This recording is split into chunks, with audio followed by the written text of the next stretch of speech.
What's up, everybody? Old school NYC gamer here on location in the Lower East Side of Manhattan. And as you see here, you got the Williamsburg Bridge, and yonder is the Domino's Sugar Company. And don't mind that tacky little yacht in the background there, because 25 years ago, you definitely did not see any of this going on down here in this area. Now, I wanted to paint the picture for you really quick. As you can see here, it's a pretty nice little park area. But what you have to remember, back in the late 70s and early 80s, none of this existed. It was a very crime-ridden area. Lots of drug addicts, junkies, robbers, murderers, you name it, the Lower East Side had it. And it always had a very bad reputation for being one of the worst neighborhoods in New York City, and if not, possibly the country. Now, one person came from out of this, persevered, and even wrote a book about his life, including what went on here. Now, the person I'm mentioning is probably somebody you don't even know who he is, but I will talk more about him as best I can here within this book recommendation, even though this is not gaming.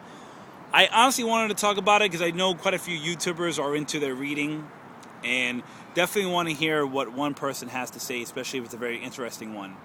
Now, they do say that New York City is full of 8 million stories.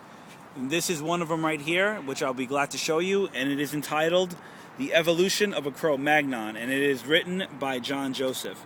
Now, for a lot of you who don't know, John Joseph is the lead singer in a very well-known underground hardcore punk band called the Cro-Mags, and which started back in about, I believe, 1984.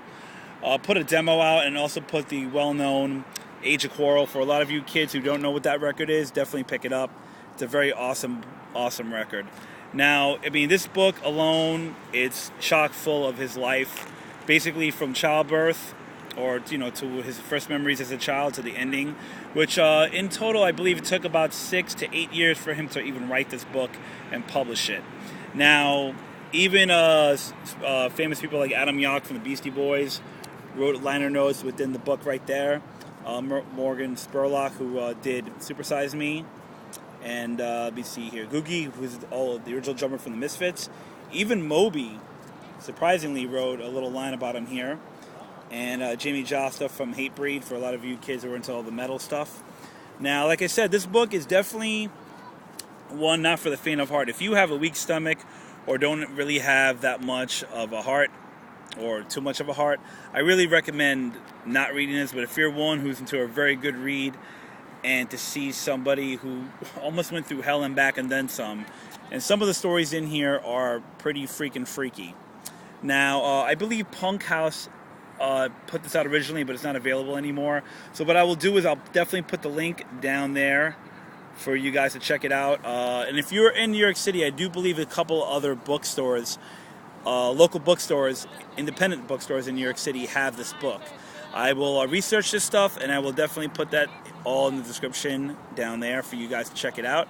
And like I said, if you're definitely into a very good story, especially from a native New Yorker who's been through it all, to hell and back, through Krishna cults, through horrible foster homes, through jail, whatnot, this is definitely a good read for you guys. So check him out. This is, yet again, The Evolution of a Cro-Magnon by John Joseph. Highly recommend this book. Definitely check it out. And I can't say anything more about it.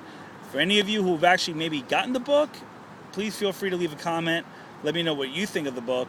But don't give away too much for those who haven't read this yet. And that's about it. So, as I'm saying, from the Lower East Side on a gloomy day, hopefully this book will definitely be worth checking out on a rainy day or any time at all. It's definitely a good read. And that's about it, everybody. Take care and have a great one. Cheers.